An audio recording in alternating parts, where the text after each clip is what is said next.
Hand up. Hand up. Hey, man. Hand up. One hand. Remember when we were talking about how this was the new Vogan last year? Oh, absolutely. Yeah. It's new Vogan, man. It's the hood Vogue. It's like Vogan for, I guess, straight men? I don't know. Straight, yeah, I guess. I mean, I watched the Cash Cobain video, the Weekend video the other day, or yesterday, and they was doing all types of dances that. Yeah, they get crazy. they crazy with the dance moves. BlkPrint podcast. We in the building. J5, Josh Pease, of course. We're back. I feel like we haven't been in this seat in a long time. But I mean, we were just in here 2 weeks ago. We were just in here, yeah. We were just in here. Yeah, I think like there's just so much stuff that has happened. Yeah, there's just been a lot going on, man. Yeah. The world needs to. You always think like, oh, the end of the year things are gonna slow down. They do not slow down. Especially not for us. Absolutely. Yeah. Like we just have so many things that shock and surprise us. So we're going to talk about on the show this week. Yeah. But, MC, what's going on? Live from West Palm.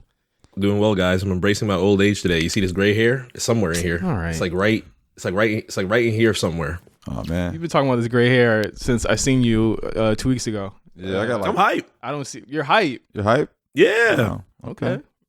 Hey, hype to be old. Love to hear it. I don't like salt and pepper era. I don't like the grays. I get one gray right here, and I get one on my head. That's cool. I don't like it. I'm not trying to look like Morgan Freeman anytime soon. I don't Why not? I don't know. I don't like it, man. I think I might dye my hair, bro. I think I might dye it black. That would be interesting. I ain't got the time to dye it and all that shit, but if they start to pop in, I embrace it. I think you do it like once a month. I think you can dye it once a month. I ain't even front. Women love the gray. That's what I'm saying. Yeah. Women love the gray. Yeah, you out here doing sultry drill dances. Sultry drill. Hey, get it right. Sexy drill's taking over. Sexy drill's taking the world. What is that? This what they did in the video. I don't know. You know what it is? When I think about sexy drill, let's call it what it is. I'm sorry. I think about like. Have we ever did an unboxing of the sexy sexy? We haven't. Maybe we should save that for Patreon. I got the slizzy sex kit over here. Yeah. I'm gonna do we're gonna do an unboxing because no one's seen what's actually in this shit. Big year for sexy drill, man.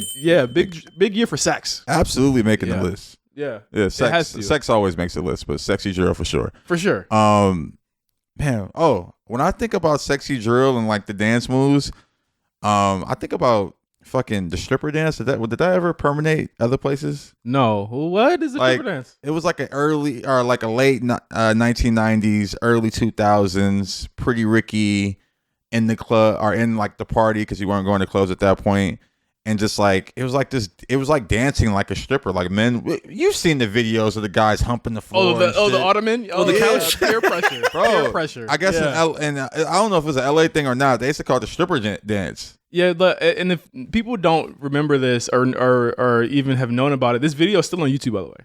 Oh, I mean, there's videos all over YouTube, all different type of people. But the most iconic one is like the boy group Peer Pressure, where all they did it was a bunch of teenagers who were just in one room. It was like 5 of them, and they would like walk into the camera and be like, "My name Pressure, and I'm about to show you what I do." And then he would like, that was a thing in Los Angeles. Like I don't know if that was just an LA thing. I don't know where those guys were from. In Atlanta, I think. Oh, that was a thing, like the stripper dance. Like the niggas would be in parties doing that shit, like listening to Pretty Ricky. Bro. And it was just a point where like I feel like those guys turned into like the clown dancers who turned into like crumpers and so forth. But yeah, man, that's what it reminds me of when I think about it. That is insanely crazy because like when you think about it, people were joked about that once it kind of hit like mainstream, if you will, and now it's like kind of coming back in a different way. With, woo walking. I mean, it's just crazy. Yeah, it's just horny kids. It's funny when I think about it, because the hood niggas was doing that shit. Yeah, gangsters was doing the stripper dance. Like it wasn't like no feminine type shit. It was like gangsters, hood niggas, and like athletes pulling their shirts over their heads. Especially athletes, bro. Like athletes will only wear like maybe 2 outfits. One of them was a jersey and jeans and Jordans, and the other one was just their like workout gear, like the workout shorts. Ours a combination of that, like the basketball shorts with the jeans over it. Yeah. Like, that's what the look really was. Basketball shorts with the jeans over it, white tee flipped over your head with your abs showing. T-shirt on your head, by the way. The stripper dance. T-shirt wrapped on your head. That was a big one where I was at in high school. That's some country shit probably though. Yeah, I mean it happened a few times here, but But yeah, I don't know why we got into that. That's it's because we start off with the best song of the week. Yeah, we start with the best song of the week. Shout out Cash Cobain. Yeah. Shout out Charlie too. Shout out Charlie. I really respect Drake for taking that flow, and we'll get to Drake later. On the B-sides actually, so make sure you subscribe to the Patreon. Yeah, because the discourse. What more could we say about it? But what we're gonna say about it? Yeah. So you might want to hear what I gotta say about it. So subscribe. I mean, I guess we got some like kind of somber news to start on. We didn't really have much to say as it happened. As you guys already know, BlkPrint Radio has been kind of shelved. Man, it's been shut down, so to speak. R.I.P. R.I.P. Shut down. That shit shut. Yeah, it ain't sorta. It's shut down. Man. It's gone. 10/31. Shit will cease to exist. Man. So I mean, of course, in 1 week we will be doing our final show for the BlkPrint on October 25th. It's going to be kind of a farewell show. I still want to do the theme of like, we're still going to do like the scary songs, spooky songs. We're still going to do that, but we're going to have some of our past guests come in. We're going to have the listeners. If you're a listener, tune in to AMP that night, 6 o'clock Pacific, 9 o'clock Eastern. We're going to be doing a lot of really cool stuff. But I mean, my fucking heart goes out to, and my thought. I need to text Galen back. He texted I know I saw that. Day. I was running around when you sent that. But thoughts and prayers, man. I think such a great idea. Amazing idea. Shout out to Matt for that idea. The technology was great. It just we're in an era where live audio is still an acquired taste, and I just feel like they didn't give it enough time. But I love the platform. I love the community we grew there. I love just the people who tapped in weekly and were engaging and just like really push me to do it and push me to feel good about being on the platform. So that's what sucked, because I feel like we were starting to get into like a really good groove. Yeah, absolutely. Like we did the Jeezy tier list, then we did hip hop trivia, and then we just had so many people like coming every week to be like, yo, I hope I get called up this week. I hope I get to talk on the show this week. And it feels like in a way we got the rug kind of pulled from under us. Absolutely. In some ways. And I think the one thing that I learned the most about our fan base is that like they're ready to interact. They love to interact with us. And I think that we were finally getting to that moment on AMP, and that really sucks, man. To all the creators, especially like Tim and Q, they had their own things kind of bubbling there. They were really rolling on there, and just to have that whole thing kind of end so abruptly just really sucks. Yeah, but I think shout out to Tim and Q, shout out to Zach Sang and everyone else that was on the platform. I think it definitely empowered us to kind of continue on in different ways. So I hope to see all these shows in different forms, in different life, in other places. Yeah. And because a lot of these people didn't have shows before. Yeah, no, like Tim and Q didn't have a show before AMP, and now they've got such a great friendship, and I love to see it, or love to listen to it on air, and I just want to see that continue to flourish and see it in another form. Yeah, there's we met with them, what was it, late last year. Yeah.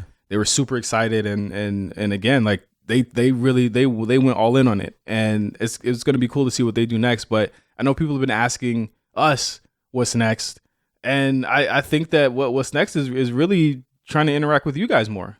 People watching here, people listening through Spotify or whatever you guys are listening to the podcast on. I think it's just expanding our fan base to do that. Like, we want to do more live stuff. Yeah, no, I think live, I love Twitch, and I love what, the streamers are building over there. We'll love a streamer check. So, so what's up, man? Kai, Aiden, y'all want to come and collab? Let's do it, man. Kai's going through some shit right now. Is he? Yeah, he's beefing with his homeboys. They falling out. The guy saw a storyline, man. Saw a storyline. They need to bring me in. Bring me in the storyline, man. I'm ready for it. It do feel like a storyline, because like the way that it happened is like, and I'm learning about this through TikTok. That's the only way you learn about young nigga news. Oh shit. So it's like you go on TikTok, and it's like my whole algorithm. And I guess it's because I was watching so much of the Offset Kai stuff. Oh yeah. And that's why it was coming up on my algorithm. But apparently his boy Bruce, who was part of his crew, had some texts come out where he was dissing him. Oh shit. And then Kai went on, and he was just like, I want you to win, just not with me. And everyone was like, yo, that shit hit different. I was like, bro, didn't somebody say that before? That's FYB J-Man. It's funny, man. The internet's a funny place. There's a lot of funny characters popping up on the internet. It's always been like this, but I think, between the streamers and the YouTube stars and the TikTok kids, it's a lot of a lot of personalities in the atmosphere right now. More money, more problems, Kai. Yeah. I feel you. But in trying to figure out what we're doing next, and you know, we've had meetings about it. We've been talking to people about it and stuff like that. It's like we're starting to come to a point where, like, I think it might be a little bit like out of the ordinary for us, especially, where it's like we got to kind of figure out what we're gonna do next. And I think with content creation, and that goes with Kai and all of them, you're saying the storyline, which is funny because it could be, but it's like there's a struggle of trying to stay new and relevant and create more content with the changing media landscape. It's like you go from Twitch to Kick to Rumble, you go from AMP to YouTube to Twitch, man, or whatever. I'm open. Kick, Rumble, I'm down. Holla at me. Put me in the storyline. Write me in. Kick is I believe Kick is owned by Stake, which is that the gambling. You know, I do a little bit of gambling. I could come on here and give y'all some picks for the week, man. Rams money line, Bills money line. I honestly, it's funny. Like we had a big sports episode a couple weeks ago, me and Mark, when you were out, and I would really like to look into that. I think, you know, the sports angle is cool. I watch a ton of sports. I'm really into like gambling now on sports. I think really, yeah, I've really gotten into it lately. Lost a ton of money, but it's a. That's what happens when you got too much money. I ain't even have it. I didn't have it loaded. Let's run it. I didn't have it loaded. I didn't have our sounds loaded. Load it up, man. It's early, bro. I didn't have our sounds loaded. There we go. Too much money. I love to hear it. I love that. That's how you got too much. But I mean, like, it is like something where it's like we even doing the show, it's like we got to come up with things to talk about, right? It's like, and I'm not complaining anyway. Like I love to talk about anything with you guys, but like that could be a struggle for people. And I think that when something monumental like AMP shutting down happens, like people we're thinking that this was going to be going on forever. You know what I mean? Nah, like, I missed that check. Yeah, but it's like, okay, now what's next? And it's like there could be like a sense of like, all right, confusion or really just kind of being lost. Like when you put and again, this isn't really our reality because like we have our own kind of things that we're doing. But like if your reality is that like your whole life is predicated on creating content every single week or every other week or something like that, like something like this, and I'm noticing it now. It's like it can make you feel like, yo, like what the fuck? Like what am I gonna do next? It can leave you feeling kind of on your own island out here. No, definitely, and that's why, you know, I encourage all of the AMP creators to keep going.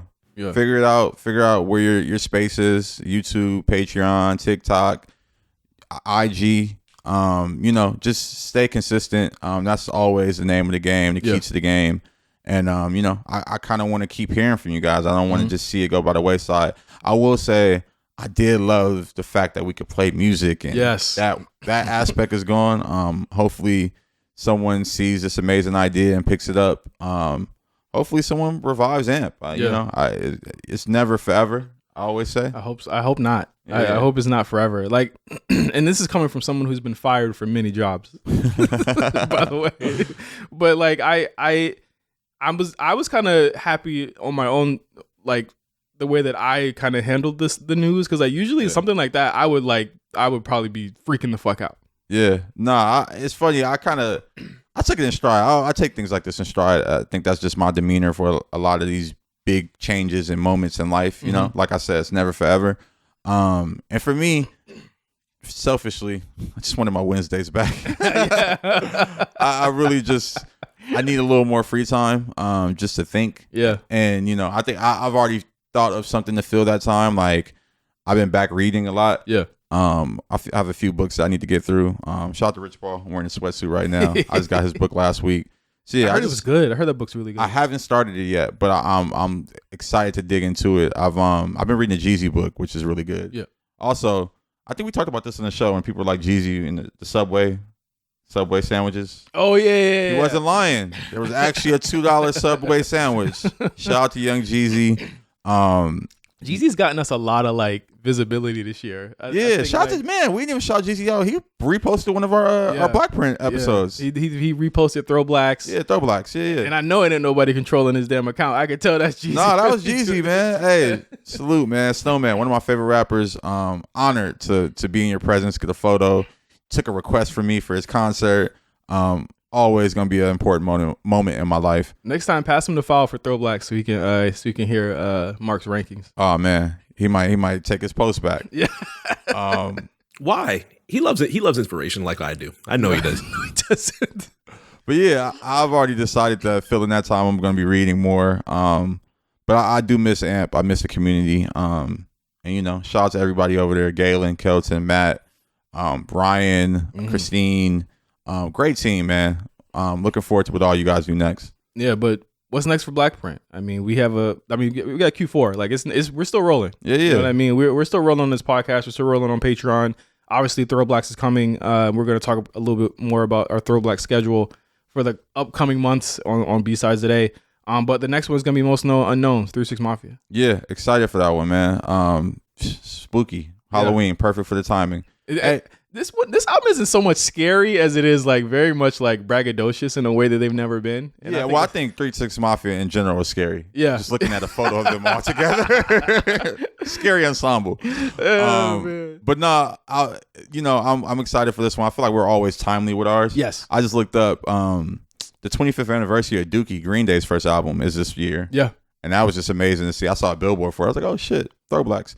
But oh shit, but yeah, I'm looking forward to 3-6 Mafia one, man. I think we're expanding and getting more into just other genres, not even other genres, but just people who aren't as appreciated as groups and artists. Absolutely, I think that's something that hip hop is missing now. Is just looking back at our real forefathers. I feel like, and for anyone that like looks at Throwblacks, and I've heard this comment before, and they'll be like, I don't know anything about them. I don't know anything about it. I've never heard the album. Listen to Throwblacks because like we all know about a lot of this. So it's like if you didn't know anything about Jeezy, or you didn't know anything about Carter 4 even, or Deep in the Rap, like we have we lived it. So like we know what's going on. There's a lot of knowledge that comes out of these episodes. Like if you've been skipping it on our Patreon and you haven't been listening to it, I would advise you to check out Throwblacks. Like it is probably some of my favorite content that we make every single month. Yeah. Like it's always fun. It's always great to again put in Josh Through the Ringer for Carter 4 is one of my favorite moments of the year. Like, I don't know if he's ever had less fun recording something. That shit was tough album. Did you still give it a re-listen? Not after the fact. I listened to it up until the episode. It's funny. I was with Metro Boomin the other day, and he was like, "Oh, it's throwing the Carter 3." And I was like, "I'm glad he didn't say Carter 4." Like, I just remember thinking that, like, damn, it was so close. Like, usually when someone wants to just put on some music, they'd be like Carter 2, maybe. But he was like Carter 3. I'm like, but you gotta remember, he young though. Yeah, like, and playing it, I'm like, oh, this was a fire album. But it was just funny to hear him say that. Like, he was like, turn off my shit, put on Carter 3. So something strange about that album is all the strange track lists that it had. Remember, like when they took off the song that didn't get cleared, Playing with Fire. Oh yeah. And then they Pussy Monster. Yeah, they changed the whole track list, and the whole album sounds off because you took that song off and you put Pussy Monster there instead. It's like, wait, because that's like the serious part of the album, and then it's just got replaced. And I think La La La got like moved too. Like it was, Carter 3 was a weird album too. Like it has like a lot of different track lists, but also like if you think about it, like Wayne had no control over the track list or the sequencing of the album, so it's like it was all Cortez and Mac Main doing all that shit. That's the thing with Wayne too. I heard he really never really picked his track list. No, he just always had like 500 songs and just let Cortez and Mac do this thing. Yeah, and it's interesting now. Cortez or Mac, I don't think work with Wayne currently. Wow, really? Yeah, I know Cortez doesn't. I just heard recently that Mac doesn't. Interesting. I would have thought they would have been around like for the long run. I wonder who Cortez works with now. Then I saw Mac Main at the Colorado game over the weekend. That's funny. Yeah, he's giving niggas on the sideline Rolexes. I guess two of his homies are like coaches at Colorado. That's funny Rolexes. As hell. Yeah. Well, I mean, did you see the SNL Keenan sketch with Deion Sanders? No, I haven't seen it. It's really funny. Is he on SNL now? Yeah, this is his last. Oh, I'm sorry. I'm thinking what's the two guys that were on Mad TV? What two guys that were on Mad TV? The two guys. Ari Spears? Key and Peele. Oh, Key and Peele. No. Weren't they on Mad TV? No, they were on Mad TV. Yeah. I don't know. I just saw a sketch with them and some sports shit. But Keenan. The Keenan Thompson. It was like Weekend Update. They come in and do characters. It's actually pretty funny. Like, and it's not like. He captured the actual personality of Deion Sanders well, and it wasn't like, because the one thing that I get annoyed with, and sports tangent here, like I don't like black people being like, see, you should have stayed or some shit like that when he's losing games and shit like that. I think that's really corny. Like, yeah, that's super corny. Like, why are we wanting this man's downfall because he chose to get a better option Shit, he's gonna be at Jackson State losing games too. That's what I'm saying. More games. I don't understand it. Again, maybe it's because I'm not like super sports guy, but I look at it like, okay, I mean, of course he's gonna talk his shit, and that's marketing. He said God told him to go to Jackson State. That's marketing. Like I looked at it like, oh yeah, he's just trying to get people to talk. Yeah, I mean, Deion Sanders has always been the best talker and athlete. I think he just trash talk to inspirational talk. He's just always been good at it. Yeah. And that's what you're gonna get with him. He's gonna always say something that's gonna make you believe. Yeah, I was like, somebody said Deion Sanders is not him or some shit like that, and I was like, that's like, wait, I mean, 4 games, they only won like 1 or some shit last year. Yeah, people gonna pray in your downfall regardless. Love what Deion's doing. Shout out to Coach Prime.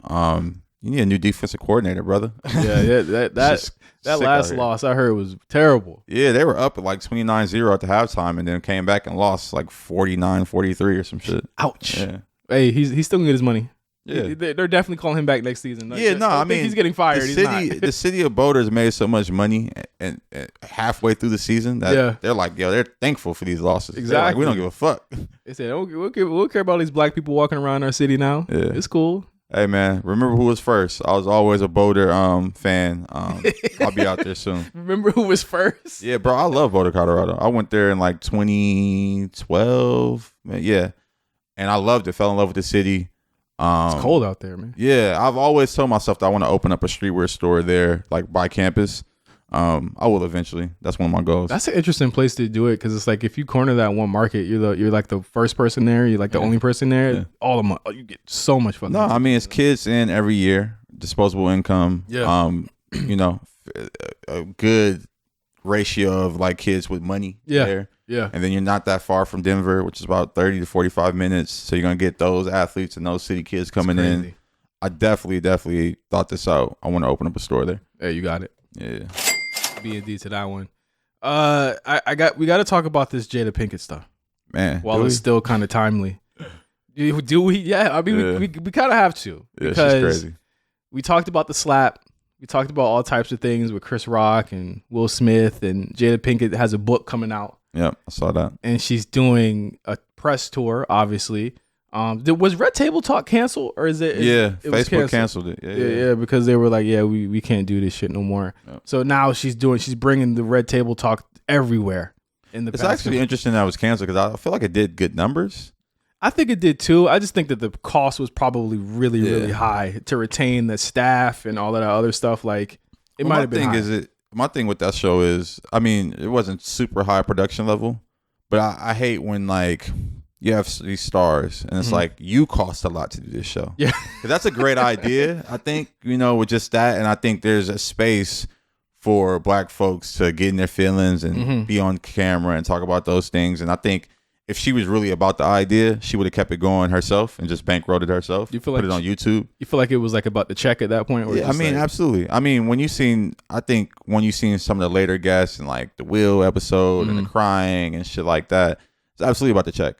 But I think about that show and I think about, when Keke Palmer went through whatever she did with Usher, like that should have been a Red Table Talk. Yeah, that would have like there's been so many moments that should have been Red Table Talks that haven't been, and it's just because the show is very self-serving and about to check for her. Yeah. But I love the concept behind it. Like, before she started doing before their life became this spectacle after the slap, I really looked at Jada and her family as something that was really interesting and something that black folks needed. It wasn't the normal family dynamic, but it worked. You had Willow, you had her mom, you had Jada, and like, they're not the normal Cosby family when you look at black folks, but it's, black folks aren't a monolith. Yeah. We have these type of families and these dynamics, and they should be, put on that pedestal.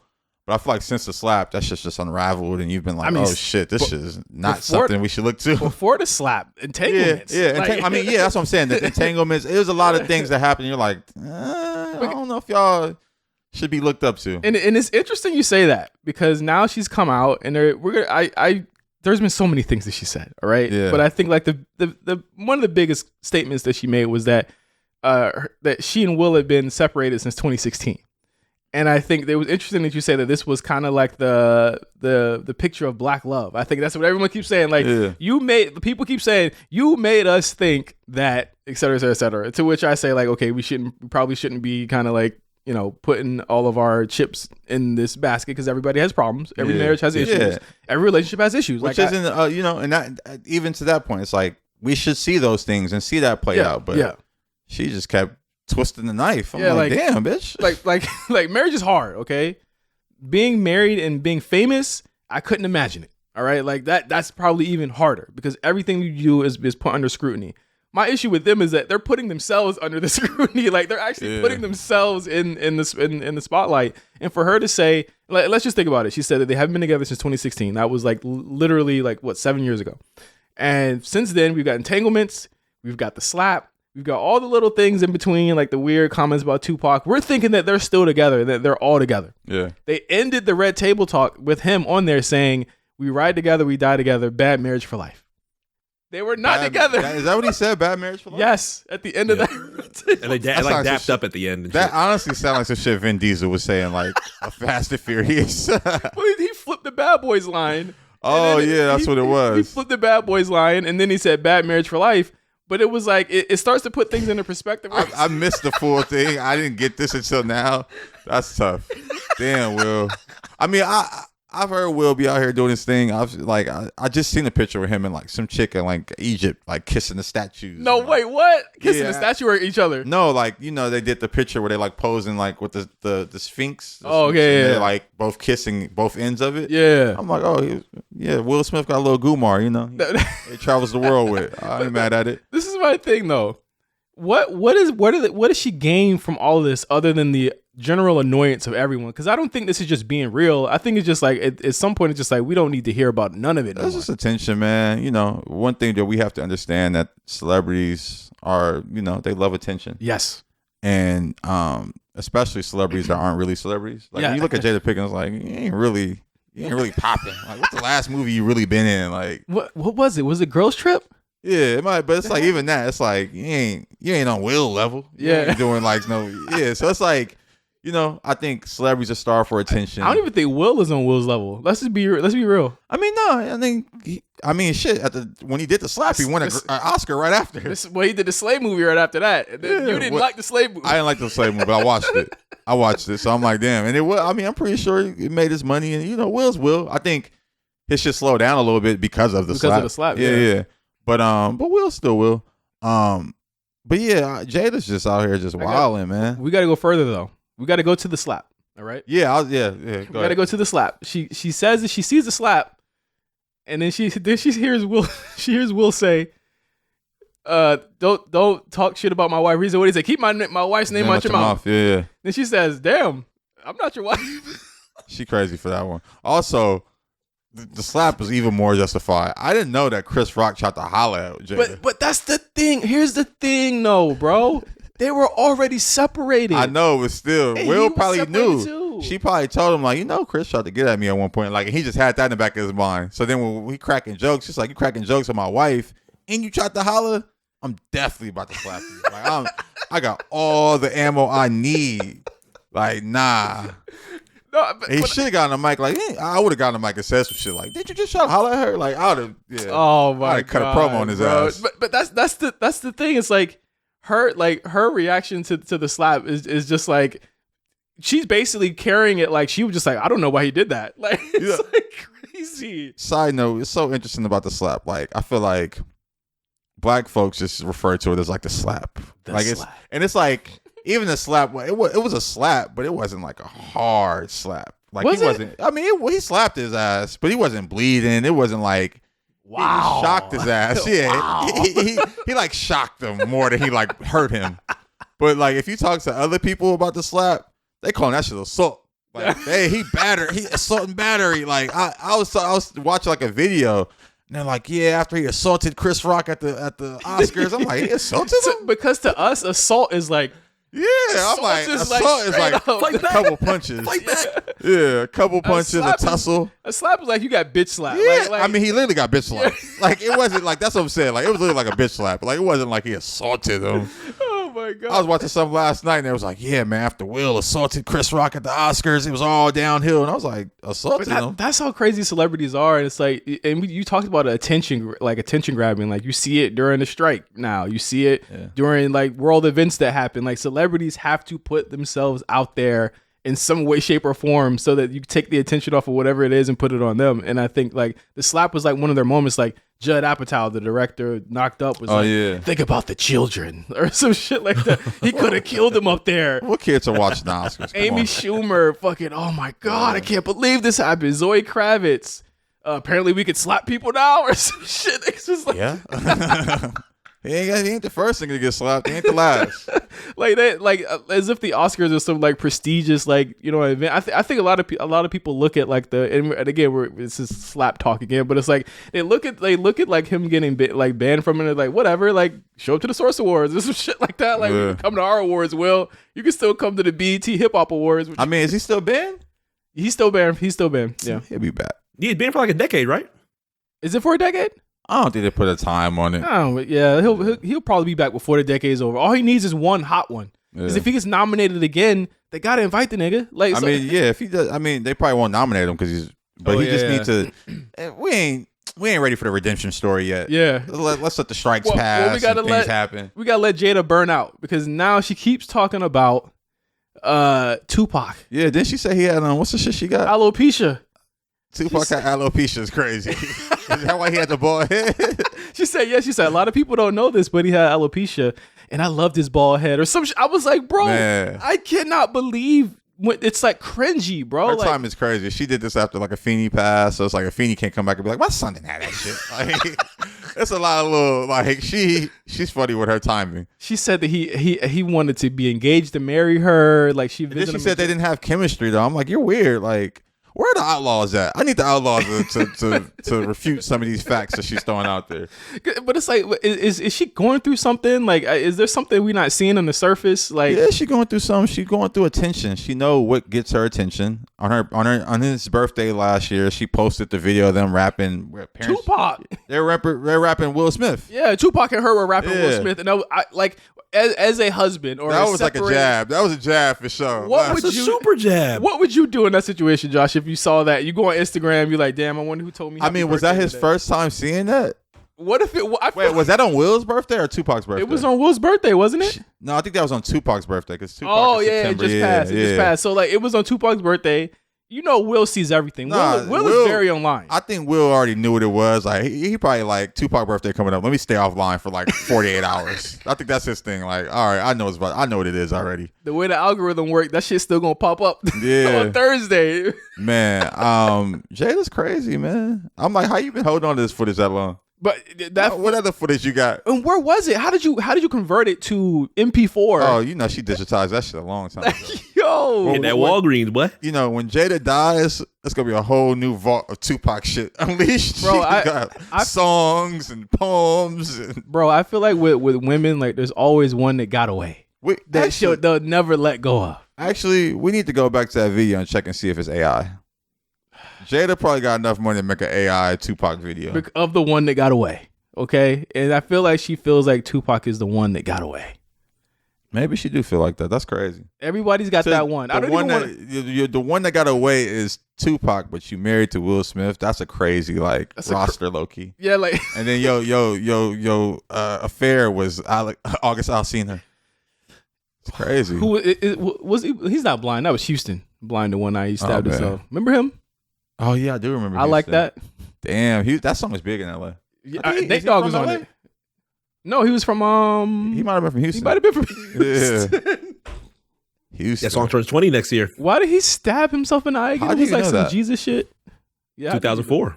A lot of crazy shit turns 20 next year. Yeah, he was on like drugs or something. I remember. Yeah, because I remember he had a video where he was just outside talking about why he did it. He said that the industry made him do it. Yeah. The industry made him do it. He might have been August Alsina if he hadn't done that. Shit. He could have been August Alsina. Who knows? But I mean, again, Jada, more power to you. I think honestly, a lot of people are just tired of hearing about it. I think after this, I don't want to hear about it. I think the comment they're saying now is take us out the group chat. Yeah. I mean, I'm like, damn, save something for the book. Well, she hates the guy. Like I know my wife had read Will Smith's book, and she was not a fan of Will Smith's book, but he talks about how Jada said that a lot of stuff that he does is based on ego. So I think that I think when we're thinking of Will as kind of like the good guy here, like I think that it's mutual on both sides that they both can't stand each other. I think that's what it is. I can see that. Like he said that he had done like I think one of the anecdotes that he had brought up that kind of like started the schism between these two was that on her birthday, I think he threw this huge party in some like foreign country, flew in all of her friends, flew in like celebrities and all this stuff, and she was just like, "You didn't do this for me, you did this for you because I don't even like this type of shit. Like you did this for you." And he was like, "You did this based off your ego," and I was like, "Damn!" Like at the time when I heard that, I was like, "Damn, they must hate each other." And now I'm like, "Yo, they really fucking hate each other." I mean, yeah, that's crazy. I mean, you just don't want the gift from that nigga. If Tupac threw the party from the grave, you'd be like, "Oh shit, surprise!" Like she got the hand up. Yeah, sexy drilling. Sexy drill. Tupac doing sexy drills killing me. We already did enough Tupac combo on this show. Man, Shorty want to fuck in the club. Tupac would have absolutely been making sexy drill music. Absolutely. That nigga was corny as hell. Smoking Hennessy, my enemies. I'll never forget that nigga. He had a song with Left Eye Lopez. Yeah. Listen, that song was horny as hell. The old rappers will be doing just about fucking anything right now if they were still alive. I wouldn't say anything, but he would be making a lot of sexy drill. B.I.G. would be on Twitch playing Madden. Nah. Playing Madden? Why Notorious B.I.G. would be on Twitch playing Madden. Chill out. Big would probably be what Jay-Z is right now. Yeah. He probably would be. In the offices. He probably fuck around on a team right now. Also on the playing Brooklyn Nets. Also playing Twitch. I'm telling Sitting you. in two chairs. Tupac actually does seem more like the Twitch guy to me. No, I don't see that from them just because like how revolutionary they were. Like Tupac would probably be a politician right now. Wow. Biggie would be a businessman owning half of Manhattan. Record label for sure. Yeah. He would be like Lior. Because the thing is, think about like just how unstoppable these two would be if they were still alive, yo. Yeah. No, that's be different. That's one thing I always say about Tupac and Biggie. Like they died so young, but look at their impact and look at just how powerful they were at those ages. Mm-hmm. Like you have no rappers currently who are as powerful as them when they passed. Yeah. It's actually kind of crazy. Like it shows how rap is like. I say you got two rappers that have the power. Like generationally, it's Kendrick and Drake that like have that. To a certain degree, but also you gotta think they died at 25 years old. True. Kendrick and Drake 36, 30, like, and they still not really like there as far as like what their voice is and can be. I mean, maybe dead. Kendrick's is a little closer to no, I mean like just how like look at Tupac. He was absolutely a revolutionary and died at 25. Mm-hmm. I can't say that for neither of them. I think in terms of it depends on how we measure that metric. Like if you measure it through Drake's metric, everybody sounds or everyone does things that he does. You know yeah, but I'm like that's like on the surface shit. I'm talking about like Tupac absolutely would have been like, let's go march when they killed the cops. Like Drake or Kendrick not. They didn't do that. They'll never do that. Yeah, and it's like one thing. Well, we can talk about Drake later, but it's a line in Drake's album. He's like he talks about beefing with people older than him or something. Yeah, all of my enemies are older guys or something like that. And I'm just like, who is he talking about? It's on. I mean, I guess he's talking about like Pharrell and Kanye and Pusha. And yeah, I guess. Okay, that makes sense. I was always trying to figure out that line. I'm like, it's on What Would Pluto Do? Yeah, it's like I like that song. Yeah, it's a good song. Yeah, that's one of my favorite songs on the album. That line is like out of place. Even I'm just like, talking about ops on this. Honestly, the song it's a lot of it switches. Like he be talking about the girl, he talking about the. I'm like, damn, nigga, I can't keep on topic. Get into this shit. Sexy drill to this. It is a good point though. If when you bring up age as far as 25 years old, if Drake were to untimely pass when he turned 25, it would have been October 2011. He would have died right before Take Care came out. And same thing with Kendrick. He would have died right around the time Good Kid, Mad City came out. So think about that. But if that had been where and this is morbid, by the way. And this is I'm just saying, let's not say died. If their career had stopped ended. At that point. They Take Care and Good Kid are considered for those 2010s moments. Those are the beginning of what their career, what their legacy would be. Exactly. Yeah. Now look at fucking Biggie and fucking Tupac. Yeah. They were at the pinnacle with their legacy. Nigga, Tupac was about to hit a whole nother turn with Machiavelli and shit. Yeah. Like he was about to take off even more. Biggie was about to have 4 more classic albums. It feels like this shit's kind of crazy. Imagine Drakeavelli. I mean, I think we got it with For All My Dogs. He on the Niggas would be so mad. Oh my God, niggas would be so mad in that cover. There was like the rumor that Tupac said, Shook shot me. Shook shot me. Bro, what if it was Wayne shot me? Chill out, man. That album used to scare me, bro. It was too prophetic, bro. Machiavelli, when it dropped, I was absolutely like a little shook. Like, damn, what the fuck? Like, I was a kid. Like, man, the beats was so scary on that album. It was one of the most depressing albums. They leaned into it too. Like, come with me, all that shit. I was like, well, come on, man. The rain and shit. They leaned into they leaned into like the spookiness of the album. But Life After Death was mad scary too. Yes. That too. It's like, nigga, what you name your album? Like, it's crazy, man. But then, if you think about it, Take Care. If he had ended on Take Care, like that would have been the name of his final album. Would have been Take Care. And then Kendrick's would have been Good Kid, Mad City. Yeah, well, shout out to Kendrick and Drake, man. It's October, spooky content. We giving it to you, bro. Speaking of spooky, Taylor Swift. Man. And I hope that her fans don't listen to the previous segment. Or I'm not going to talk shit about her. But we won't. Come on. Shout out Taylor. I'm just talking about her fans. You know what's crazy about Taylor Swift? I've never listened to a Taylor Swift album in my life. Never in my life. I honestly really don't even know her songs. I mean, I probably heard a ton of them just in passing. I know Bad Blood. Yeah, see, I don't know her songs. No, we got. I know her business more than I know her songs. Her business, you said? Yeah, she got good business. Well, other than her signing that crazy deal with Scooter. Yeah, I mean, it wasn't a crazy deal. It was a good deal. She made a lot of money off that deal. She made money again by putting them out again, which is crazy. It's funny. I don't know. Did we ever talk about this in that show? We did a little bit. It's a good deal. She made a ton of money. She's the reason why she's Taylor Swift. Like when you sign with a label, they own your masters. That's a part of it. We're gonna pump this money into you, and we're gonna own part of the masters, and that's how we make our money. People look at the labels like, oh, the bad guy because you own their music. It's like, yeah, I invested in this. I want to own some of this investment. Yeah. It's like if you buy a house and you live in the house and you put all this money into the house and then you don't own the house. It's like, that's a raw deal. I think people thought of it as predatory because of her age at the time, which. Her age. She made a ton of money. It's predatory when you don't make no money. Yeah. But she just put out a movie, the Eras Tour movie. Yeah. I don't know if you've seen the videos of this shit. I have seen some video. I've seen a video of like an actor, like a white actor guy. He was like breakdancing in the front Taylor of the movie Lautner, theater. her ex-boyfriend. Oh, that's her ex-boyfriend? Yeah, I believe. He was like breakdancing in the movie theater. He was wilding. I was like, bro, you wanted that? You want that old thing back? That's why he was doing it. Feel him. He like, I'm athletic too. From Twilight? Yeah. Yeah. Oh, that's what he's from. Yeah. Damn. He pulled up, said, how'd they date? Then he started. I was like, bro. Dabbing. How did they date if they was both named Taylor? Bro, that was the whole thing back then. You know what I found out? Side note, this is very much a side note. Taylor Swift has a cousin named Taylor Swift.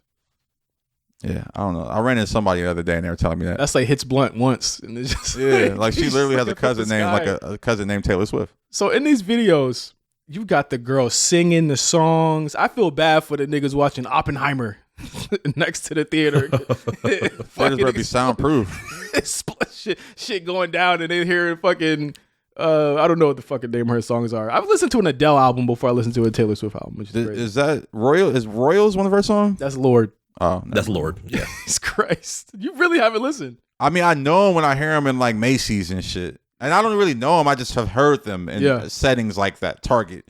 But I don't really know her music. It's not for us anyway. But the one video I saw was when the girls were like dancing. Yeah, even that. Row. I saw that. I'm like, is that how they dance at her shows? Is that what they do? Is that the type of it? Not to be disrespectful, it seemed kind of cult like. That's their mosh pit. Open up that pit. Open up that pit and swing. Yeah. Ring around the Rosie. It definitely reminded me of Midsummer. Midsummer. Yeah, was that? Yeah, Midsummer. Yeah. It's I don't really know what to call it. Looks kind of weird, but it made $90 million this weekend. Yeah, no, and to that point, shout out to her fan base, man. I'm trying to have a fan base that brings in $90 million first week. Beyonce pulled up to the Grove. Yeah. She never heard that one. Yeah. To see the movie with her. She did TikToks with her. I'm like, that's a good play for Beyonce. Beyonce. She got her own movie. She got her own movie coming to AMC in December too. Yeah, that's low-key Beyonce kissing the ring. Wow. I ain't gonna front, man. Like a lot of people have the Beyonce, Taylor. Wow. Like I ain't gonna front. The Taylor got her. Taylor got her. Like, I wish it wasn't like that. I want Beyonce to have it, but it's like Taylor got her. I didn't think of it that way. I thought of it like whatever, but like I didn't think of it like this. If Beyonce do a premiere, I don't know if Taylor Swift gonna show up. Wow, keep it 100. Taylor showed up for Ice Spice at SNL.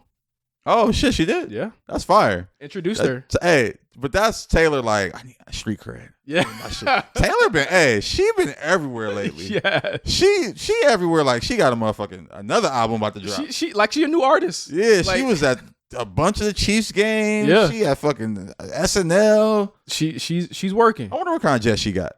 Oh, come on, man. She got a spaceship. She got time travel. That's how much money she got. She going crazy.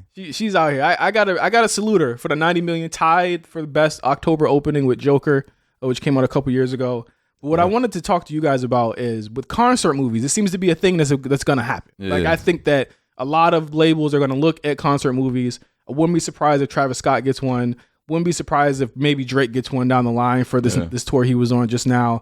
What concert movie would we watch in a theater that would have us fucking daisy chain and fucking Ring Around the Rosie in the fucking theater? Sexy drilling. I think it got to be. And I agree. I think this is the next wave. I think concert tickets are so expensive. Mm-hmm. This is another way to get that experience. Content, that experience out there, and it's just a way to get shit to places people don't go. Like, we always talk about how Virginia Beach doesn't get shows. Yep, they're gonna go see it at the movie theater. Yep. I don't know. Drake would be a great one. I saw that live, and I'm like, oh, this could look good. Travis Scott, I can't wait to see Travis Scott's show. Yeah. That stage looks ridiculous. It's like the stage is like the size of a football field. That stage looks like fucking a ride at fucking Universal Studios. Yeah. I like kind of want to walk the stage. Like, I'm trying to, like, I need to see if I can just, in the morning when they're setting up, just go through there and just. I've tried to stay partially unspoiled on the Travis Scott thing because it looks just so massive. Like, I was like, he came a long way from the Big Bird to like what it is now. Travis has always had a crazy stage set. I remember when he had the roller coaster. Yeah, for Astro. I always wanted to ride that fucking roller coaster. You could actually get on it? He used to bring fans on. Oh, that's crazy. Yeah, they used to bring fans on when he did a song. That shit was dope. That's scary as hell. Yeah, Drake, Travis, Tyler would be a good one. Tyler would be a good, especially this last one. Yeah. He did. Yeah. I would like to see that footage intermixed with like backstage and like getting ready for the show. Like, I want to hear that story. Like, I don't know if Taylor's is like that, if it's just straight show. I think it's straight show, but it has like different like obviously like, they're going to have different performances. Cities. Yeah, different cities and stuff like that. But I think that would be, it remind me of backstage. Yeah, I want the lead up. I want to hear I want to see the rehearsal. I want to see you. Artists are athletes in their own right. I want to see you doing the dance moves and getting it wrong and twisting your ankle and like, I'm about to fight through it. Like, I want the story. Like, you got to see the prayer. Every time before a show, the prayer, like, thank you guys so much. Actually, I would love to see Beyonce. I didn't see the Beyonce show in live. I would love to see like it's coming in December. Her process. Oh yeah, but hopefully it has her process throughout it and then her on stage because she's probably the best performer of our generation. Mm-hmm. Like, and I think that is like some Last Dance type shit. If we were to go back in time, what would be some concerts that you guys would watch in theaters and like really go crazy over? Like, to me, I would love to see Rock the Mic tour in theaters. That would be crazy. Yeah, mine would be it'd be like the real classics, like Prince, Michael Jackson. Who else? Under the Influence tour too would be dope to see. Yeah. Because again, you got like Eminem at the height of his powers. Dre, Snoop, all that was Exhibit. Wait, was that Under the Influence or was that Crime? No, I want Up in Smoke and I want Anger Management. Yeah, Up in Smoke. Was it Up in Smoke? Yeah, that's what you're thinking of. Up in Smoke tour. I literally have that DVD still. Great tour. I used to watch that show all the time. There's a lot, and especially with the concerts. You mentioned the tickets being so high. The experiences are so premium now in terms of like the actual scope of what they do.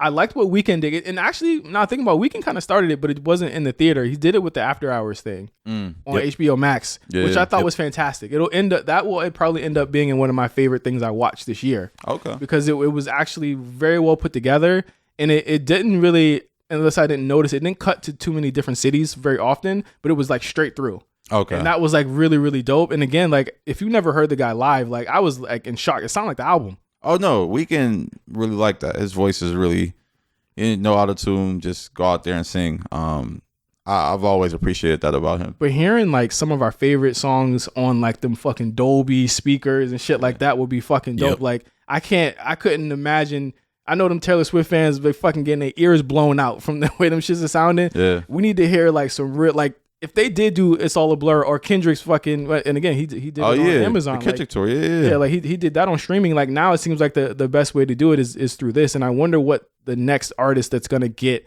that kind of AMC deal is going to be, because it's like there's very few artists that could command that type of contract. Yeah. No, you're right. And Taylor's getting, from what I hear, she's getting a lot of points off of that. She's seeing a lot of the money off of that 90 million, which is insane.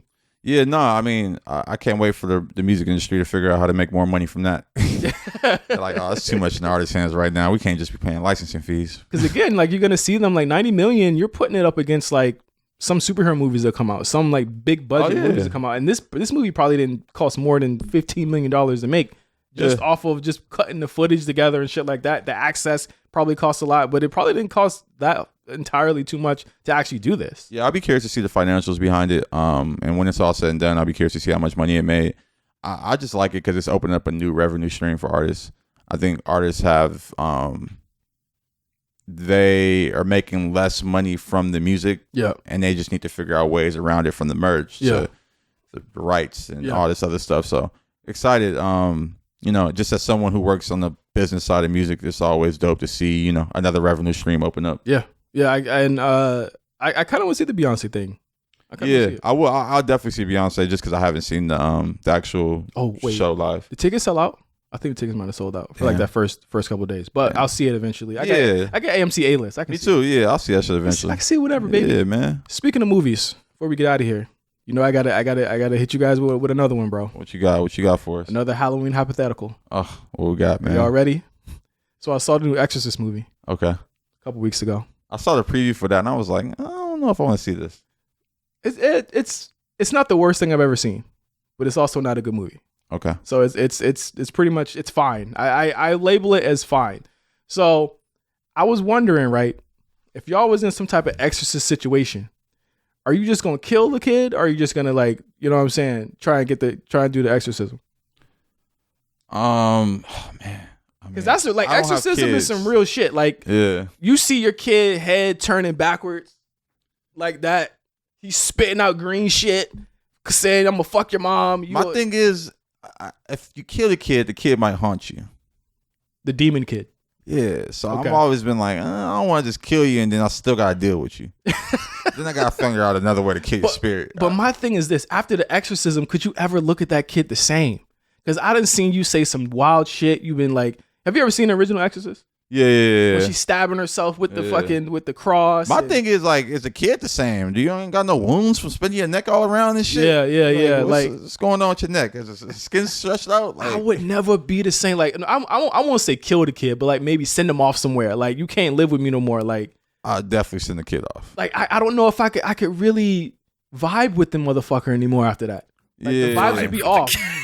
The vibes would be off after the exorcism. For sure. Yeah, I don't know, man. I don't think I could live with you after that. Especially after I'll be seeing people eat funny, and I'll be like, I ain't gonna never eat with you again. Who would you get to do the exorcism? Because my first choice to do it would be Snoop Dogg. It's funny. The first thing that came to mind was like Creflo Dollar. Creflo Dollar would not come to do an exorcism. What about Kirk Franklin? I mean, it'd be good. You'd probably make a good song, like a dark gospel song. He would want you to pay him in sexy Joe to Stomp. He would want you to pay him in Bang Bros passwords. Come on, chill out, man. Well, I don't know. Like I would have someone that's entertaining to come do it. Snoop would be a good one, but I think Snoop would be a good one. Snoop, I don't know if you. I mean, shit. You know what? I get to do it. Who? The Archbishop Don Juan. That would be. What would he bring? Some hoes? Hey, make that shit fun. Because in the movie, like, to do the exorcism. Okay, in the movie it's two girls this time, so like that was like they're upping the stakes in 2023. It's two exorcism. They got to do it at the same time because their hearts are like the demons got their hearts beating at the same time. So like if one girl dies, the other girl dies, and that's like kind of the whole story thing here. So the main character is a black dude. And so, like, this might seem a little racist now that I'm like actually saying it out loud. They get people who practice like voodoo, like Haitian. I was gonna say, hey, that's not a bad idea. They get them. They get Christians. They get Catholics, and they get them all to team up. to do the exorcism together. Shit. So it's like the religious Avengers. The voodoo lady probably got it right. She got it rocking. She was the only one that was really like boil some garlic and some tomatoes and start throwing it on them. She put some of the boiling water in the in like a bowl. She said, go throw it out to the right of the house. You got to go to the right though. It's got to be to the west of the house or some shit. So he pours it out. Like she was like doing all types of shit, like burning the sage and all this. I was like, bro, this is what were they actually studying this voodoo shit before they did? Is it working? And it was working. It's like she put the water on their head. And then like when the sweat came off them, they poured it out. I was like, bro, like they really kind of got the like. I thought the Exorcist part was the least interesting part of the movie, but I liked the Haitian part of it. Huh. Like it was cool how they did it. So like when I'm thinking about my own exorcism things, I might want a voodoo practitioner there because they got some cool ass rituals. Yeah, no, I fuck with voodoo. I was just in New Orleans a couple weeks ago, big a month on ago. Voodoo culture. Yeah, that's just real. It works. It's that's some Haitian flaws out there too. Can it kill a demon though? That's my thing. Because when you hear about Haitian like voodoo, it's about raising them, not about killing them. I don't know, man. I don't know. Like Mark, exorcism situation. What you doing? You've been real quiet over there. I need to know your stance. I already know what Halloween brings. I already know what these things entail. I'm gonna just say shout out to my Zoes. My Zoes got me. What did your Zoes got? My Zoes got me. What? Okay, the demon gonna have wicks. Oh man. Wick demon? I mean, you could just go to Jacksonville for that. You don't really need anything crazy for that. Kodak Black to do the exorcism would be fucking great. Do it while smoking a black and mild. Kodak Black to do the fucking exorcism would be legendary. Okay, like I think the demon would be scared of him. They've created they have created the culture. We talk about spooky themes. Kodak, No Flockin' ends up being one of the more spookier rap records of the past decade, I'd say. Hey, we could get I would bring Plies in. I bring Plies, Kodak. Why's Plies there? Plies believe in God. Oh yeah, that's true. He can cover like, the Christian part of it. Like Kirk Franklin. He looks like Kirk Franklin. That's actually not a bad I idea. would accept him over Kirk Franklin because I already know this is the man who made Sweet Pussy Sad Day. Okay, he can make Sanctified Sad Day. All right. I'm just saying, bro. Could be it. Reverend Run, I'm not calling him. I know a grifter when I see it. I know when you bought that demon killing life and when you not, bro. Reverend Run will probably not show up in that house. Is Reverend still a Reverend? I think he should be, right? I mean, is he like have a church? Oh, I don't know. That's a good question. I haven't heard about him in a long time. No, I mean he was cursing crazy during Hip Hop 50. Is he still a Reverend? I mean, but you can curse as a Reverend, right? No. Can you? Curse words are curse words, man. They're not sins. Mace had to stop just so he could go back and start cussing again. He had to relinquish the cloth. Mace still a Reverend, ain't he? No. No, he's no. I mean, I know he'd be on the show, but I don't think he got a church. But I don't think he's still a Reverend. He's cussing up a storm on the show. You was with me when we met Mace, remember? Yeah. Bro, funny story, okay? I got a Jesus chain. Like, literally said Jesus. Funny fucking story. Me and Josh was in a studio with Wale. And then one day, it was just the most randomest thing. Mace shows up with a bunch of chicks. It was the strangest thing ever. It's crazy. Jesus chain, bunch of chicks. And he's just sitting down, like, I can't even remember. I don't even know if you do, Josh, like what he was saying. He was like giving Wale some game, and like Wale was like really like kind of like paying attention to it. I cannot believe remember that because I completely forgot that you met Mace. Yeah, that's me. Mace is one of my favorite rappers. So when I met him, I was like, oh shit, this is Mace. So he was just sitting down there like giving game, like talking about how his contract. I know he talked about his contract. He's definitely talking about his contracts. Yeah. Because it was when he had first kind of came back, Mark. It was like when he first kind of got back in the public eye. And he was kind of talking about just like, oh, this is the stuff that happened with Diddy, and you got to make, because this is when I think Wale was between labels at that point. I think it was after Atlantic. So he was like, you got to make sure the deal's right, and da-da-da. And he was actually giving some, from what I understood, some pretty good advice. But it was just so funny to see him there cussing still with the Jesus chain on. That's all I'm like. Just like Mace's good music era. No. Nah, this was 2017. Oh, a little bit later. Yeah, it was like 2017. But it was so funny that we fucking saw a lot of people at that point. I remember going to, that Mace shit is weird, Josh. I just remember. I'm fucking blown away because I remember how the girl looked and everything. Came in like this short hair girl. Yeah, she's kind of cute. And he was writing rhymes and shit. I was like, this was all, okay. Mace will do my exorcism. Yeah, that's not a bad one. Mace will do. He'll dance. Are you kidding me? Remember the dance at More Money, More Problems? Mace is already well prepared for conflict after the story that he told this past week. He said Big passed and Diddy dipped and left him. He was hiding. I couldn't believe that. I could believe that story, but I couldn't believe that story when I heard it. So okay, Mark. So you asking the Zoes to help you with the exorcism?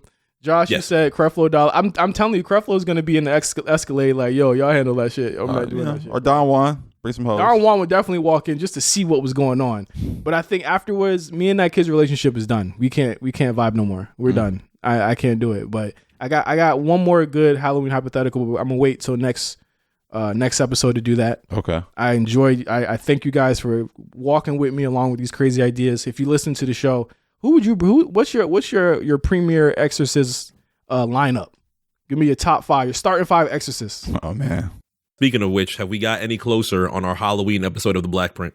Niggas is saying they want us to be. We have not. They want us to be ninjas. They want. Well, what if we get the masks from Halloween 3? I'll get the blood one. The blood mask. The Scream. Can you even find one of those? The Scream mask everybody has. Don't come to my house with the Scream mask with the blood, bro. Don't come to my house with the Scream mask with the blood, bro. That's a demonic fucking concoction. We got to think about this because the next episode we do is going to be right before Halloween. All right, well, let me think on it. But I ain't. I'm gonna get a fit, and I'm gonna welcome you with the fit on. This guy. Oh my god. I could have got the Weekend After Hours fit, but it's too late now. It's not gonna come out for Halloween. Well, you got to get something. Yeah, you got to get something. You should be Jimmy Butler with the emo suit. Oh my god. Oh, and get the hair. Yeah, and get your eye pierced. Nasty. It's too much work. Somebody said we gaslit Mark last episode. Oh. Because you said that he had to shave his mustache, so you would dress up, but you don't gotta like cut anything of yours or shave anything. What does gaslit mean nowadays? Who said that? Gaslight. Yeah, I think it's just use that shit for anything now.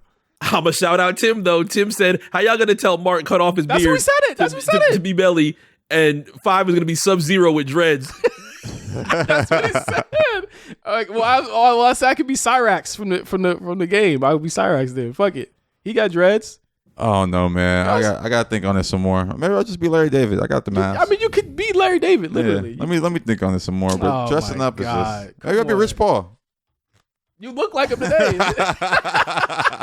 Nobody wears Rich Paul. Listen, nobody wears Rich Paul clothes but Rich Paul and Josh.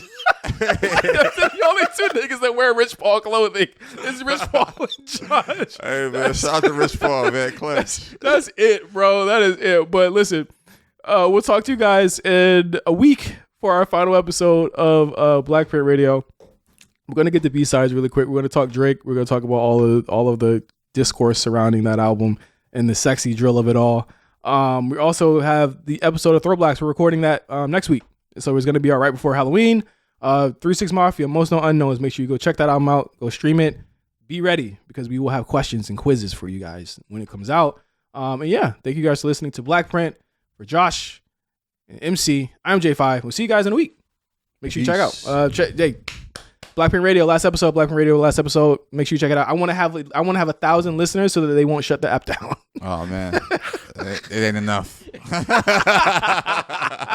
Oh my god! See you guys next week, man. Peace.